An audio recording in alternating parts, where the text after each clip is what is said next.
Hello friends. அதாவது நான் ஆரம்ப காலத்துலேருந்து வளர்த்திட்ருக்க ஒரே ஒரு பேர்டு என்னென்னா லவ் பேர்ட்ஸ் தாங்க. இது வந்து நார்மலாக வந்து பார்த்திங்கன்னா எல்லாத்து வீட்லேயும் வந்து இப்போ வந்துருச்சுங்க. பட்டு ஒரு 8 வருஷம் 9 வருஷத்துக்கு முன்னாடிலாம் வந்து அந்தளவுக்கு யார் வீட்லேயும் இருக்காது. நான் வந்து இதுக்கு முன்னாடி நாங்கள் வேறு வீட்டில் இருந்தோம். அப்போ வந்து என்னென்னா ஒரு ஜோடி வந்து சுத்தர கூண்டு வச்சுருப்போம். அது இப்போ எங்கே போச்சுன்னு தெரியலைங்க. அந்த கூண்டில் வந்து பார்த்திங்கன்னா அந்த பேர்ட்ஸ் வச்சுருந்தோம். வீட்டுக்கு வரவங்க எல்லாம் பார்த்திங்கன்னா வந்து பார்த்துட்டே தான் போவாங்க. அப்படி இருந்தது தான் வந்து இந்த லவ் பேர்ட்ஸு. ஸோ அதுக்கப்புறம் கொஞ்ச நாள் கழிச்சு நாங்கள் லவ் பேர்ட்ஸ் எல்லாம் அந்த வயசாகிடுச்சு. கிட்டத்தட்ட அப்போ நான் வாங்கின அப்போ வாங்கின அந்த லவ் பேர்ட்ஸ் வந்து பார்த்திங்கன்னா கிட்டத்தட்ட 5-6 வருஷம் உயிர் வாழ்ந்துச்சுங்க.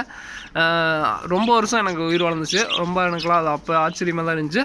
6 வருஷம் கிட்ட நான் அந்த 6-7 வருஷமாக இருக்குங்க நான் வச்சுருந்தேன். ரொம்ப வருஷமாக சின்ன வயசுலேருந்து நாங்கள் வச்சுருந்தோம். அதுக்கு என்னென்னா கிட்டத்தட்ட மாதமே 1 கிலோ எங்கள் அப்பா வந்து அப்போல்லாம் வந்து பார்த்திங்கன்னா நான் 16 ரூபா 20 ரூபாவில் தான் தினையே இருந்துச்சுன்னு நினைக்கிறேன். அப்போ இருந்து நான் லவ் பேர்ட்ஸ் வளர்த்திட்ருக்கோம். பட் வந்து அப்போ வந்து இந்தளவுக்கு வந்து என்னால் குட்டியில் எடுக்க முடியும். ஏன்னா வந்து அப்போ வந்து ஜென்ரலான ஒரே ஒரு விஷயம், பானை ஆடிட்டு இருந்தால் முட்டை வந்து பொறிக்காதுன்னு இந்த ஜென்ரல் விஷயம் கூட எனக்கு தெரியல. அப்போ எங்கள் வீட்டில் யாருக்கும் அந்தளவுக்கு வந்து நம்ம வந்து வளர்த்துனதில்லை. பட் அது தெரியலைங்க. என்னென்னா சுத்திர கொண்டு அளவுக்காக வாங்கிட்டு வந்து வச்சுருந்தோம். பட் வந்து காமனாக வந்து சுத்திர கொண்டு யாரும் வாங்கிடாதீங்க. அது வந்து என்னென்னா அளவுக்காக பார்த்தீங்கன்னா பட் ப்ரீடிங் ஆனால் அந்த முட்டையெல்லாம் வந்து அழுகி போயிருங்க. ஸோ இது வந்து எங்களுக்கு இப்போ தான் தெரிஞ்சுது.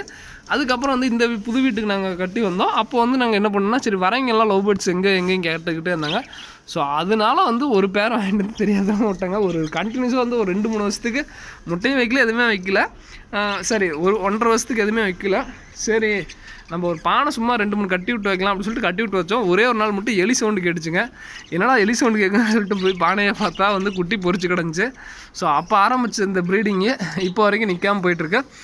பட் வந்து இதுக்கு வந்து நான் ஈஸியாலாம் வந்து எல்லாத்துட்டையும் சொல்கிற மாதிரி என்னென்னா இது லவ் பேர்ட்ஸை பொறுத்த வரைக்கும் பார்த்திங்கன்னா குட்டி நிறைய கொடுக்குங்க. ஓப்பனாக சொல்லப்போனால் ஒரு பானையில் வந்து 5 குட்டி எனக்கு ஃபஸ்ட்டு நான் வச்சுருந்த லவ் பேர்ட்ஸு அது வந்து இப்போ மெயில் மட்டும் தான் என்கிட்ட இருக்கும். இந்த மெயில் இந்த ஓரத்தில் நடுவாரில் தெரியுதுங்களாங்க, அதுதான் வந்து மெயில் இது மேல் லவ் பேர்ட்ஸு. ஃபீமேல்ஸ் வந்து இறந்துருச்சுங்க. பட் எதனால் இறந்துச்சுன்னு இப்போ வரைக்கும் நான் அது பார்க்கல. நான் அது வந்து ரொம்ப கேர் எடுத்துக்காம விட்டேன்.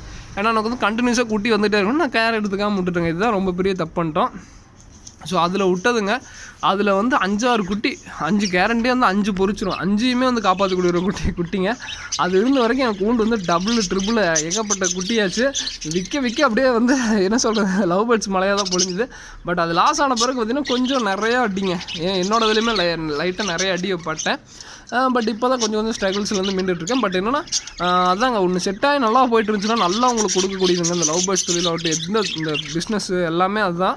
செட் ஆகிட்டு கொஞ்சம் அடி வாங்குச்சுன்னா டோட்டலாக காலி பண்ணிடுங்க. அது மாதிரி தான் வந்து எந்த லைனாக இருந்தாலும் குறிப்பாக வந்து இந்த பெட்ஸ் லைனை பொறுத்த வரைக்கும் அதாங்க. என்னென்னா ஒரு குருவி இருந்துச்சுன்னா கண்டினியூஸாக எனக்கு வந்து எக்கு அந்த ஒரு எனக்கு ஃபீமேல் இருந்தோடனே பார்த்திங்கன்னா எனக்கு குட்டி இருந்துச்சு. ஏகப்பட்ட பிரச்சனைங்க. அந்த பானையில் வச்சு 4 குட்டி டோட்டலாக வாஷ் அவுட்டு. அது 4 குட்டியோடு சேர்ந்து செத்துருச்சு அந்த குட்டி. ஸோ அதெல்லாம் வந்து பெரிய அடிங்க எனக்கு. ரொம்ப பெரிய அடியாக இருந்துச்சு. அதுலேருந்து ஏகப்பட்ட ஸோ இப்போ அதை தாண்டி கொஞ்சம் சர்வே ஆகிறதுங்கிறது ரொம்ப இதுதான். பட் அது மாதிரி ஒரு குட்டி இப்போ வரைக்கும் நான் பார்க்கலைங்க. இப்போ வரைக்கும் நான் அது மாதிரி அந்த மாதிரி பேர் அமைஞ்ச மாதிரி இப்போ வரைக்கும் எனக்கு அமையலை. பட் ஒரே ஒரு பேர் மட்டும் தான் இந்த பானையில் அமைஞ்சிருக்கு, இந்த நடுவாரில் பானையில். பட் அதுவுமே வந்து கண்டினியூஸாக எனக்கு என்னென்னா அந்த ஃபஸ்ட்டில் இருந்த குட்டி லவ் பேர்ட்ஸ் மாதிரி இல்லைங்க. பட் ஓகே, அந்த அளவுக்கு எப்போயும் வந்து நம்ம ஒன்று ஃபில் பண்ணிட்டோம்னா அந்த அளவுக்கு அந்த இடத்த பிடிக்கிறதுக்கு மற்ற எதுனாலே முடியாது. பட் இப்போதைக்கு ஏதோ போயிட்டுருக்குங்க. பட் இதெல்லாம் வந்து சும்மா டம்மிங்க. இதெல்லாம் வந்து எதுனாலனா வெயில் அப்போ படுது, அதனாலே மேஜராக வந்து முட்டை பொறிக்காது. அதே மாதிரி இதெல்லாம் வந்து சும்மா டம்மி. ஏகப்பட்ட முட்டை வைக்கும். பட் பொறிச்சாலும் அது வந்து குட்டியை காப்பாற்றி கொடுக்க மாட்டேங்குது. மெயினாக வந்து குட்டியை காப்பாற்றி கொடுக்குறது தான் நம்மளுக்கு வந்து பெரிய விஷயம். நம்மளுக்கு வந்து என்னென்னா கண்டினியூஸாக வந்து எல்லா பானையிலும் எக்கு குட்டி இருக்கனால வந்து இந்த பானையும் கழட்டவே முடியலைங்க. அதுதான் வந்து நிறைய பேர் வந்து கழட்டி வச்சு ப்ரீட் பண்ணணும் அப்படிலாம் நிறைய பேர் சொல்லுங்க. ஓகே, உங்கள் லாஜிக் கரெக்டாக. பட் என்னென்னா நம்ம பானையில் வந்து கழட்ட முடியலைங்க. என்னென்னா டப்புன்னு ஒரு பானை கழட்டினாலும் அடுத்த பானையில் இருக்க பேர்ட்ஸுக்கு அஃபெக்ட் ஆகுது. அப்படி இல்லாட்டி வந்து நிறைய இது. அதனால் நானும் கம்முன்னு விட்டுட்டேன். இப்போ பார்த்தீங்கன்னா கீழே ஏகப்பட்ட முட்டை வைக்க ஆரம்பிச்சிருச்சுங்க. ஸோ அந்தளவுக்கு இன்னும் பானை கொஞ்சம் கட்டி விடணும். பட் அது காட்டில் நம்ம லவ் பேர்ட்ஸ் வந்து முடிஞ்ச அளவுக்கு சேல் பண்ணிட்டு தான் இருக்கோம். பட் என்ன பண்ணுறதுங்க, கடல் மாதிரி ஒரு மேலே கொண்டு ஒரு பேரை சரி சும்மா சண்டை போடுதுன்னு சொல்லி விட்டு பானையை கட்டி விட்டு அங்கேயும் வந்து குட்டி பொறிச்சு கிடக்குது. இப்போ தான் 2 குட்டி மேலேருந்து எடுத்து கொடுத்தேன். திருப்பி வந்து 2-3 குட்டி போட்டுருச்சு.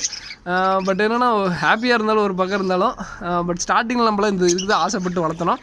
பட் இன்றைக்கி வந்து அதுவே இதாக எந்த விஷயமே அப்படி தான் நாட்டிருக்கு. நான் அதான் இதுலேருந்து அந்த ஒரு பாடத்தை கற்றுக்கிட்டேன். என்னென்னா நம்ம எந்த ஒரு பொருளாக இருந்தாலும் ஆசைங்கிறது சில நாள் தான்.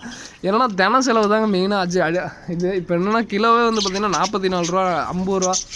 ஏன்னா வீட்டையெல்லாம் வாங்குற இடத்துல 50 ரூபா வந்துடுது கிலோ. பட் ஹோல்சேலாக வாங்குறப்போ வந்து பார்த்திங்கன்னா 44 ரூபா 42 ரூபா. எந்த ரேட்டுமே வந்து 40 ரூபாய்க்கு கம்மியாக இல்லை கிலோவு. ஸோ வாரத்துக்கு இதுக்கு வந்து 4 கிலோ 5 கிலோ தேவைப்படுதுங்க. கிட்டத்தட்ட இதுக்கே வந்து 250 ரூபா. பட் என்னென்னா சேல் பண்ணுறப்ப அந்த காசு நிறையா தான் வருது, தப்பே நான் சொல்லலைங்க. இப்போயுமே சொல்கிறேன், இந்த இதில் வந்து லாஸே இல்லைங்க. பட் என்னென்னா அப்போ செலவு பண்ணுறதுக்கு நம்மளுக்கு கஷ்டமாக இருக்குது, அதெல்லாம் வந்து பெரிய பிரச்சனை. பட் நான் செலவு பண்ணுறதுலாம் கணக்கே வச்சுக்க மாட்டேங்க. பட் என்னென்னா நான் இன்றைக்கி தினை இருந்துச்சுன்னா வாங்கிட்டு வந்துடுவேன். நான் கூகுள் பே பண்ணியாச்சும் வாங்கிட்டு வந்துடுவேன். பட் மற்றபடி இதில் அதே மாதிரி தினையெல்லாம் பாருங்கள், நம்மள்கிட்ட வந்து இது தினை காசு போட்டு வாங்கி போகிறதோட வேஸ்ட் பண்ணுறப்ப தான் நம்மளுக்கே மனசு கஷ்டமாக இருக்குது. இப்போ தான் நம்ம வீட்டிலலாம் சொல்கிறது நம்மளுக்கே புரியுதுங்க. சோறை வேஸ்ட்டு பண்ணாமல் சாப்பிட்றா அப்படின்னு. அரிசி வாங்குறது எவ்வளோ கஷ்டம் அப்படி தான் எனக்கு தெரியும். நம்ம இதுக்கு வாங்கி போடுறப்ப தான் நம்மளுக்கும் தெரியுது. வேஸ்ட்டு பண்ணுறப்ப நம்மளுக்கு அப்படி ஒரு கோவம் வருதுங்க. சரி என்ன பண்ணுறது, அதுக்கிட்ட 5 ரூபா ஜீவன் அதுங்கள்ட்ட சொல்ல முடியுமா? ஓகேங்க. லவ் பேர்ட்ஸ் வளர்த்தி இது மாதிரி என்னை மாதிரி அனுபவிச்சுட்ருக்கீங்களோ, இல்லை லவ் பேர்ட்ஸ் வளர்த்தி ப்ரீடே ஆகாதீங்களோ யாராவது இருந்தீங்கன்னா கீழே கமெண்ட் பண்ணுங்கள். ப்ரீட் பண்ணுறதுல ரொம்ப பெரிய விஷயம்லாம் இல்லைங்க. ஒரு ஜோடி லவ் பேர்ட்ஸு 1.5 வருஷம் வெயிட் பண்ணணும்னா காத்துருங்க, கண்டிப்பாக ப்ரீட் ஆகும். அப்படி இல்லாட்டி பேரை மாற்றி போடுங்க. 1 வருஷம் கேரண்டியாக வெயிட் பண்ணுங்கள். ஏன்னா வந்து பெட் ஷாப்பில் வரதெல்லாம் குட்டியாக தான் வரும். மற்றபடி நீங்கள் நினைக்கிற மாதிரி உடனே வந்து முட்டை வைக்கிற மாதிரிலாம் யாரும் பெட் ஷாப்பில் கொடுக்க மாட்டாங்க. முட்டை வைக்கிற மாதிரி குட்டியாக தான் வரும். ஸோ குட்டிங்கிறப்போ 1 வருஷம் ஆகுங்க. 1 வருஷம் டைம் எடுத்துக்கிட்டு பானை கட்டிவிடுங்க. ஸ்பேஸ் நிறையா கொடுங்க. ப்ரீடு கண்டிப்பாக ஆகும், முட்டை வைக்கும், குட்டி பொரிக்கும். அதுக்கப்புறம் குட்டியை அவங்களால விற்க முடியாத அளவுக்கு குட்டி வருங்க. இதுதான் வந்து லாஜிக்கு.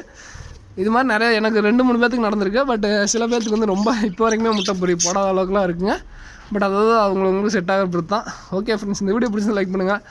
இப்போ வந்து பெட்ஸ் மார்க்கெட்டில் கொஞ்சம் அதனால் வந்து லவ் பேர்ட்ஸ்லாம் வந்து பார்த்திங்கன்னா நம்மள்கிட்ட பெட் ஷாப்பில் எடுத்துக்கிறது யாருக்குன்னா 150 to 200க்கு எடுத்துக்கிறாங்க, அவ்வளோதான். மற்றபடி எது இல்லை. பட் இப்போ நீங்கள் வாங்கி வளர்த்துங்க. நிறையா பக்கம் ரேட் ரொம்ப கம்மி. நானும் 250 300 தான் கொடுத்துட்ருக்கேன். 250லாம் நான் அப்படி தான் சொல்லுவேன், 200 தான் கொடுப்பேன். பட் 250 நான் சொல்கிறது தான். பட் என்னென்னா 250 தான் ஆவரேஜாக கொடுக்குறேன்.